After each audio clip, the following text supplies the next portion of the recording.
और सर कई बार जो यंग इन्वेस्टर्स होते हैं जो लार्ज कैप फंड्स को नज़रअंदाज कर देते हैं, उनके पोर्टफोलियो में हम कई बार देखते हैं फ्लेक्सी कैप मिल जाएगा, स्मॉल कैप भर भर के मिल जाएगा, मिड कैप भी मिल जाएगा, गोल्ड सिल्वर भी मिल जाएंगे सर, लेकिन लार्ज कैप को वो लोग थोड़ा सा साइडलाइन कर देते हैं। यंग इन्वेस्टर के लिए लार्ज कैप की इंपॉर्टेंस समझना कितना जरूरी है, खासकर कि जब हम बीते 5 साल की परफॉर्मेंस भी देख रहे हैं लार्ज कैप्स की।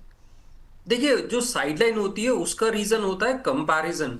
आप लार्ज कैप का कंपैरिजन दूसरी कैटेगरी से करना शुरू कर देते हैं। लार्ज कैप का कंपैरिजन आप मिड और स्मॉल कैप कैटेगरी से कर दिया, आपने फ्लेक्सी कैप कैटेगरी से कर दिया। अब अगर फ्लेक्सी कैप कैटेगरी को देखें तो केवल लार्ज कैप पोर्टफोलियो नहीं है, उसमें मिड और स्मॉल कैप भी मिलेगा, ग्लोबल पोर्टफोलियो भी मिलेगा। तो निश्चित तौर पर वो परफॉर्मेंस डिफरेंट होगी।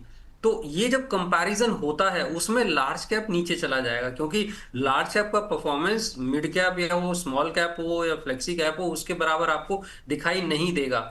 और यहीं पे शायद मैं इन्वेस्टर्स मिस्टेक करते हैं कि वो कंपैरिजन जब दिखता है तो उनको लार्ज कैप में रिटर्न कम दिखाई देता है, इसलिए वो जो है दूसरे कैटेगरी की तरफ ज्यादा जाते हैं। लेकिन मुझे लगता है कि जब आप पोर्टफोलियो बनाते हैं तो आपको हिस्टोरिकल 10-15 साल देखना चाहिए कि इस कैटेगरी का किस तरीके से जो है रिटर्न रहा है, डाउनसाइड कितना रहा है, अपसाइड कितना रहा है।